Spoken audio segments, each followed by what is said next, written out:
Marvel villains are always a match for even the strongest of heroes, and many of them actually give birth to offspring in the hopes that they too will follow an evil path and continue their reigns of terror.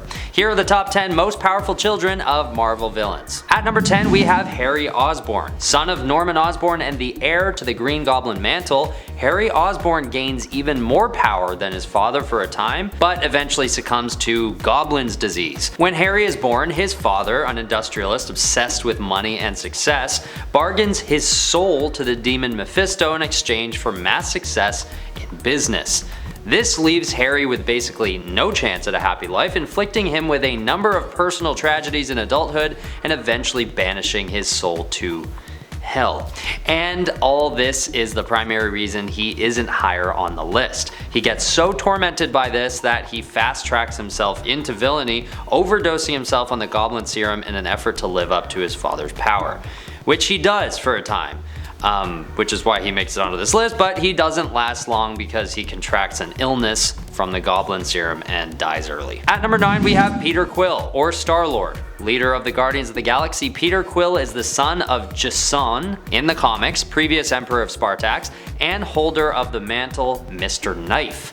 But in the movies, Peter Quill is the son of Ego the Living Planet, who's an extremely powerful villainous celestial. In both cases, Star-Lord is left with some pretty raw daddy issues which inform his character in pretty significant ways. The best thing his problematic fathers do for him is push him to be a very powerful and influential hero who is an adept tactician, pilot, and marksman, and has 3 times a human's lifespan, which is pretty cool. Considering he's half human, half supervillain in both these cases, he has really impressive feats under his belt that put him in a higher tier of power levels out of all the children of villains on this list. At number 8 we have Baron Helmut Zemo, son of Baron Heinrich Zemo. Heinrich is the main enemy of Captain America during his time in World War II, and his son, also Baron Zemo, just with Helmut in the middle, finds a way to become an even more powerful villain than his dad was. Driven by revenge, Helmut Zemo blames Captain America for his father's death and makes it his goal to take down the hero for good. After taking on the guise of the Phoenix to take him down at first, he fails and then falls into a vat of adhesive X, which horribly disfigures him. Years later, he comes back as simply Baron Zemo, and then further down the line adopts the mantle of Citizen V, a more powerful version of a former adventurer that was killed by his father. A whole other slew of stuff happens in this guy's life, but the point is this 13th descendant of the Baron Zemo bloodline becomes more powerful and influential than his father and continues to pose a threat to Captain America through his influence on Hydra and beyond. At number 7 is Sabertooth, the son of a bad guy in all senses of the word. His father Zebediah isn't necessarily a supervillain, but he's definitely a villain through and through, so it counts well enough for this list.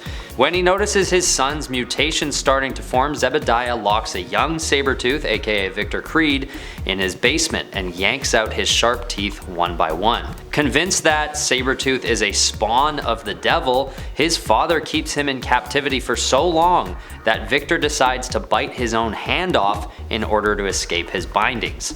Before he goes off to become Sabertooth, he takes a quick pit stop to kill his evil father, which is quite satisfying, to be honest. Sabertooth is a real powerhouse of a villain who famously becomes a nemesis to Wolverine and has been part of such teams as the Brotherhood of Evil Mutants, X-Force, and even the X-Men for a brief period. At number 6 is Genesis, aka Evan Sabanur, son of Apocalypse.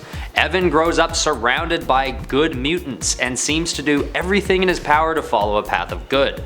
He teams up with heroes like Jean Grey and Deadpool to fight off the Brotherhood of Evil Mutants, and more specifically Daken, who is the main leader of the organization for that time. Eventually, during the Axis storyline, Evan matures into what appears to be a spitting image of his very powerful and very evil father Apocalypse, and teams up with an inverted X-Men group who try and take over Manhattan. In this event, Evan faces off against the Avengers, showing how far he's come as a powerhouse up until that time. Tragically, Genesis finds himself caught between good and evil for his whole life until his untimely death during the Age of X-Men storyline at the hands of Omega Red. But he has an impressive run and actually shows some self-control not to fully give in to evil, especially considering who his dad was. At number 5, we of course have Scarlet Witch.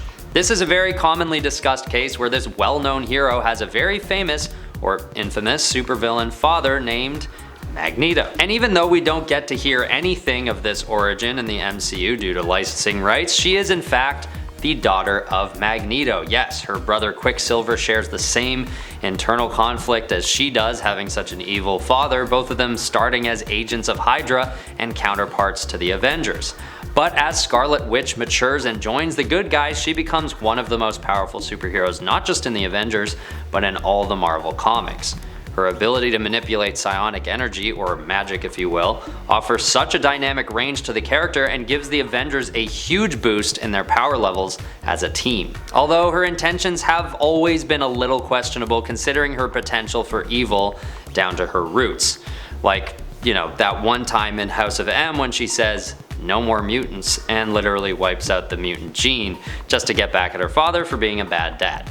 This both shows her spontaneous potential for evil, but also her extreme power, giving her a rightful spot right smack in the middle of this list. At number 4 is Carnage, son of Venom. Carnage is such a powerful spawn of Venom that Venom actually becomes terrified of Carnage, forcing him to actually team up with Spider-Man as a result. Carnage is known to be more powerful than Venom and Spider-Man combined after he faces off against both of them at once and wins. He also has plenty more abilities than Venom does, like his ability to see out of every inch of the symbiote, lift up to 80 tons, and create fully formed weapons from his symbiotic tissue, not to mention his psychic control. And that's only a few of the abilities because I don't want this list to drag on. He's an all-around more powerful version of Venom that I'm sure Venom sometimes wishes he'd never brought into this world. At number 3 is Hela. Hela is one of the most powerful villains, hands down, and she happens to be the daughter of the trickster god Loki. This isn't the case in the MCU where she's Loki's sister, but in terms of the comics, she most definitely fits on this list.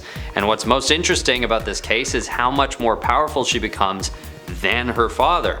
The case of Hela just shows how one's own experience can vastly outweigh the influence of their genetics, because I'd argue that Hela's power mostly comes from her experience being banished to hell. After Odin sends her to her confinement in this dark realm, she gains a lot of her resentment and eventually becomes the full-fledged goddess of death. And most notably, her killing touch takes the cake in terms of power and puts her ahead of most of the other entries on this list. At number 2 is Galacta. Now, you may want to chew my head off for putting Galacta above Hela, but you have to hear me out. She is the earthly daughter of Galactus, and although she usually hides her ability, she still has the ability to consume entire worlds.